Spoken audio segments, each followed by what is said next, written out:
Y empezamos con nuestro primer tema de hoy. El 2014 es un año de elecciones en América Latina. Al menos 7 países convocaron a sus ciudadanos o convocarán a sus ciudadanos también para elegir a través del voto a sus nuevos presidentes. Sin embargo, en algunos países el triste protagonista es el abstencionismo, que durante los últimos años ha registrado cifras récord en la región. Vamos a debatir ese tema. Saludo desde nuestros estudios en Washington a Patricia Dalmasi. Ella es periodista de La Voz de América, ancla del programa Foro Interamericano. Desde Santiago de Chile está con nosotros Jorge Ramírez, investigador del Centro de Estudio Libertad y Desarrollo, cientista político de la Pontificia Universidad Católica de Chile. Y desde el Centro Internacional de Noticias, aquí con nosotros en NTN 24, está junto a mí César Corredor, director del programa de Economía de la Universidad de La Salle en Colombia. Señores, un gusto tenerlos. Gracias por participar aquí en el programa. Antes de empezar con este debate, quiero mostrarles algunas cifras de los países de América Latina, donde el voto en unos es obligatorio, en otros voluntario, y ver cómo ese voto se ha comportado a lo largo de estos últimos 2 años. Hemos recogido sobre todo las presidenciales. Vamos a Chile primero. El voto es voluntario en Chile. Este año se eligió como presidente a Michelle Bachelet y se registró un abstencionismo del 51,02%. Venezuela, también una elección del 2013, sin duda con una carga política bastante interesante que la podremos igual analizar acá. La abstención fue del 20,34%. El voto en Venezuela también es voluntario. Vamos a otro país, revisamos a Ecuador, donde el voto es obligatorio con muchas sanciones. Después les hablaré sobre el voto obligatorio en Ecuador. La abstención fue de 18,92% y estamos hablando de la elección de febrero del 2013, una presidencial donde el presidente Rafael Correa ganó en primera vuelta incluso. En lo que va del 2014, el abstencionismo ha sido protagonista, les decía. Vamos a revisar ahora a Colombia. En Colombia el voto no es obligatorio. Se llevaron a cabo las más recientes votaciones, 25 de mayo, fueron las de primera vuelta electoral, que registró un 60% de abstención. En la elección presidencial del 2010, cuando el presidente Santos obtuvo la victoria, hace 4 años la abstención alcanzó el 51%. Esta que vemos es una primera vuelta. Usualmente en las primeras vueltas la abstención es más alta, pero de todas maneras teníamos como referencia una segunda vuelta en Colombia, donde fue el del 51%. Vamos a El Salvador. El voto es obligatorio, sin sanciones. Interesante esa figura, una abstención del 47% en las elecciones que acaban de pasar en el 2014. En Panamá, el voto es voluntario. En las elecciones donde ganó Juan Carlos Varela, el nivel de abstención fue de 23,57%. En Costa Rica también, vamos a revisar Costa Rica, el voto es voluntario. El nivel de abstención de las elecciones donde se eligió a Luis Guillermo Solís como nuevo dignatario alcanzó el 31,20%. Voto obligatorio, las últimas elecciones de Costa Rica.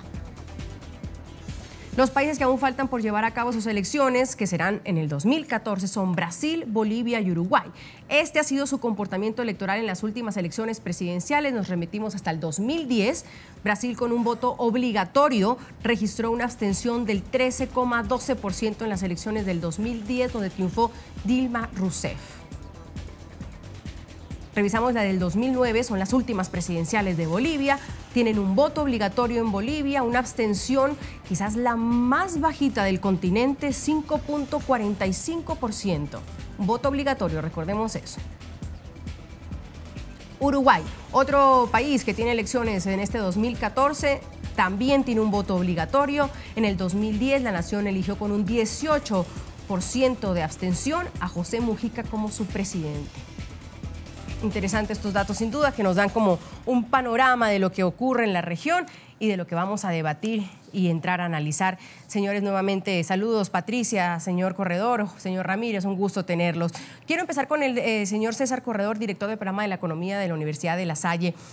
El voto debe ser, o está planteado, mejor dicho, en muchos países como obligatorio y en otros como voluntario, como lo decíamos.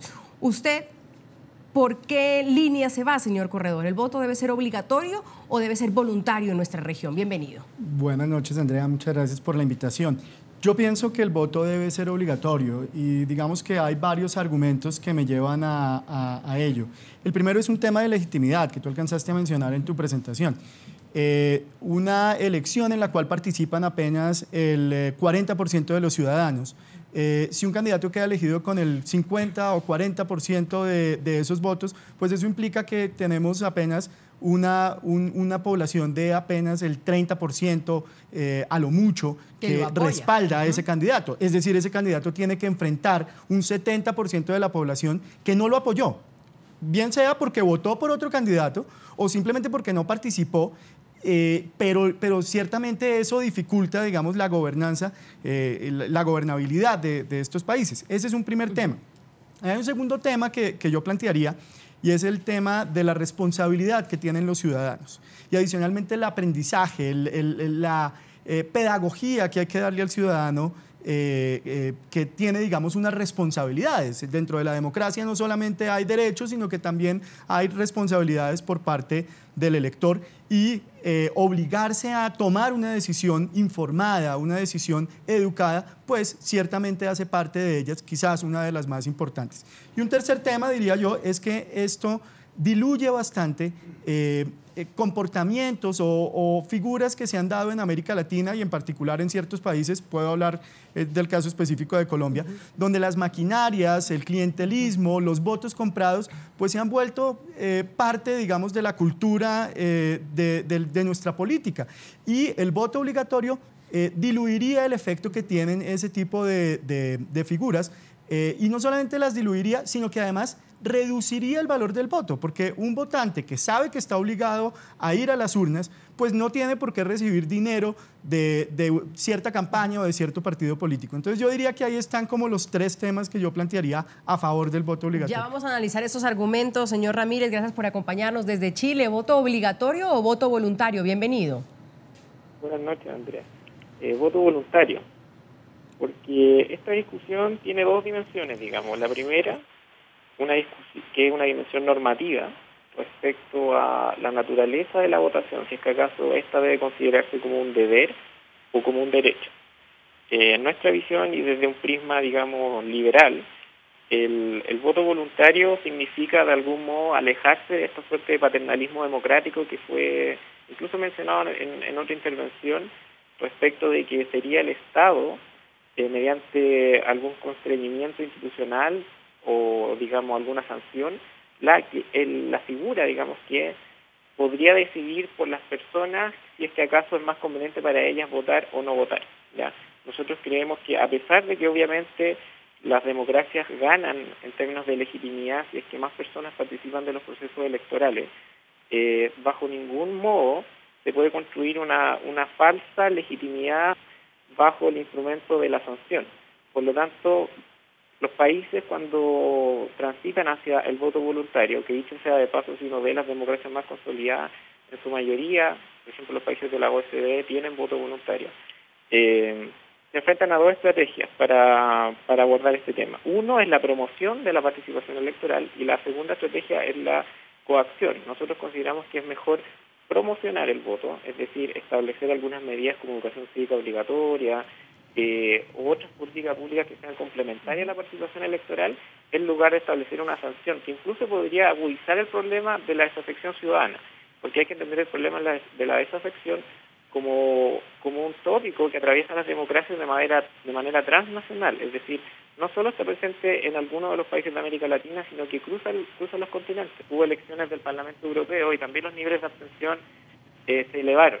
Por lo tanto, y por último me gustaría acotar de que mayores niveles de participación no aseguran necesariamente mayor densidad democrática. Quizás el mejor ejemplo en Latinoamérica es el caso de Venezuela, donde a pesar de que tienen voto voluntario, hay niveles de participación bastante altos, pero sabemos que las condiciones en términos de densidad democrática en dicho país son bastante precarias. Patricia, adelante. ¿Obligatorio o voluntario?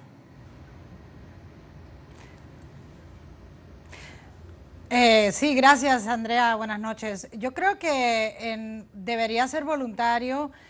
Aquí en Estados Unidos es voluntario y si bien los niveles, como hablaba el invitado anterior, los niveles de participación no son muy altos, en torno desde los años 90, infelizmente en torno al 50%, el 50% en las presidenciales, no en las legislativas, y este 50% del 70% de aquellos que están inscritos para votar, que pueden votar. Se quedó un 30% fuera, que son elegibles para votar, pero no se inscriben. Eso también un poco toca el punto que decía el primer panelista, y es la legitimidad. Aquí se ha debatido mucho sobre ese tema y de la abstención, pero al fin de cuentas, como hablaba el invitado anterior, en las democracias es mucho mejor dejarlo a nivel de educación cívica, de ciudadanía, y no necesariamente hacerlo una obligación. También hay estudios empíricos, Andrea, de que en aquellos países que es obligatorio el voto, no necesariamente eso se traduce en una elección con unos resultados diferentes, y eso es lo que habría que analizar desde ese punto de vista, si es aquellos votantes que quieren participar, que están educados y pueden hacerlo, a obligar a las personas a votar cuando a lo mejor los resultados van a ser prácticamente iguales. Corredor, una frase que dijo nuestro invitado, señor Ramírez, dijo falsa legitimidad. Pienso un poco que como la gente la obligan a votar, entonces al final tienen que elegir por uno y no necesariamente, tal vez como se argumenta, se ven obligados a informarse, a debatir. Es decir, tengo que votar por uno, no importa el que sea, el que me dé una camiseta, el que me dé un electrodoméstico, a la hora de la hora ya estoy con esto, necesito el papel. En el certificado, yo pongo el ejemplo de Ecuador, yo soy de Ecuador, el voto es obligatorio, el documento lo necesita uno para todo, para sacar una cuenta bancaria, para casarse, para sacar un crédito, para inscribir a sus hijos en el colegio. Entonces, con tal de obtener ese certificado, no es que me informo más o debato sobre el tema, sino voto por cualquiera. Eso ocasiona esa falsa legitimidad de la que está hablando el señor Ramírez. Pues a mí me parece que ciertamente el debate, pues por eso mismo se está dando, porque hay puntos a favor y puntos en contra. Yo creo que hay unos pros que yo señalé y ciertamente lo que plantean los otros dos panelistas, pues me parece muy válido. En este aspecto particular de la falsa legitimidad, yo pensaría que el voto obligatorio puede ser una medida que se tome de manera temporal, que sea una medida transicional. Es decir, estas son democracias todavía muy jóvenes, son democracias que están en formación, son democracias con muchos problemas, como lo mencionaba antes, de clientelismo, de compra de votos, donde ese tipo de medidas podrían ayudarnos a que el ciudadano se comprometa, se eduque, se forme en cultura democrática. Entonces yo pensaría que esa falsa legitimidad sería simplemente, primero, creo yo que es mucho más ilegítimo el tema de los números, el tema de la gobernanza, el tema de tener bajo respaldo. Me parece que eso es mucho más negativo desde el punto de vista de la gobernabilidad, a cambio de tener muchos ciudadanos que de pronto ya con la obligación sí están dispuestos a votar, y sin la obligación pues es que no lo sienten como una responsabilidad. Entonces yo sí creería que por un tiempo valdría la pena pensarlo como una medida que nos permita ir avanzando hacia una cultura democrática mucho más fuerte y mucho más sólida para solidificar también la democracia. Señor Ramírez, adelante. Sí. Bueno, la experiencia chilena es bien interesante respecto a lo que señalaba el panelista. Nosotros transitamos desde el voto obligatorio a voto voluntario. Y, por ejemplo, me parece que hay algunos temas que debieran ser abordados con un poco más de precisión. Por ejemplo, el tema del clientelismo. El clientelismo es una mala práctica que está, lamentablemente, es prácticamente un flagelo de la política en América Latina. Pero debe ser abordado de manera separada del tema del carácter de la votación, si es que es obligatorio o voluntario. O sea, el clientelismo va a estar presente bajo las dos modalidades, y de hecho en Chile así lo experimentamos. El clientelismo estuvo presente bajo la modalidad de voto obligatorio, y en las recientes elecciones, en que llevamos dos, digamos, una municipal y otra parlamentaria concurrente con la presidencial, también hubo algunos aspectos de clientelismo. Por lo tanto, no me parece que sea una discusión que esté atada necesariamente con el carácter del voto. Por otra parte, sí, si bien se pierde en términos cuantitativos, la participación disminuye en términos cuantitativos, sí puede ser una participación mucho más rica en términos cualitativos. Porque, me explico, si bien un país puede descender en torno a 15 puntos el promedio mundial de lo que defienden los países cuando pasan desde votación obligatoria a votación voluntaria. Lo que tú pierdes en esa cantidad la ganas en calidad de la democracia, porque hay gente que es más participativa, que exige más rendición de cuentas, y por lo tanto, y también en otro aspecto, plantea un desafío muy interesante para las élites políticas, porque las élites políticas ya no se enfrentan a este electorado cautivo, que es el que tenían bajo el modelo de voto obligatorio, donde prácticamente sin necesidad de hacer campaña atractiva, novedosa, sin necesidad de interpelar de manera distinta al electorado, ellos saben de que el electorado, por esta mediación de la coacción o de la multa, va a tener que levantarse y necesariamente votar. Con voto voluntario, los políticos se ven en la necesidad de incurrir en nuevas prácticas y nuevas estrategias para tratar de movilizar a su electorado. Eso a mí me parece que, abordado de una manera inteligente, puede ser un activo para nuestra democracia. Lo que me quedo con eso, Patricia, tengo que hacer una pausa, pero con esa pregunta incluso para todos. Es decir, el que va a votar, según lo que nos dice el señor Ramírez, lo hace con mayor conciencia en un voto voluntario. En el voto obligatorio tiene que hacerlo, pues, casi como donde caiga el esfero. Pero en un voto voluntario, el que va a votar lo haría, en este caso, con el argumento del señor Ramírez, con más conciencia. Pregunto, antes reviso opiniones de nuestros televidentes en las cuentas de Twitter, están ahí en sus pantallas. Les hemos preguntado si para combatir la abstención de los electores en América Latina la solución es un voto obligatorio. Johnny Abelson nos comenta, no por la abstención, sino para que no gane quien tiene más dinero para movilizar electores. Voto obligatorio. Luciana Punk dice, en Brasil es obligatorio, pero muchos no votan, las sanciones casi nada. Algunos usan el no voto como acto político, ya vamos a hablar de eso. Pascual Alzamora nos comenta, lamentablemente sí, todavía nos falta más educación cívica, también hay indiferencia. Rod Páez dice, desde el punto de vista de la defensa de las libertades humanas, la participación no puede ser obligatoria.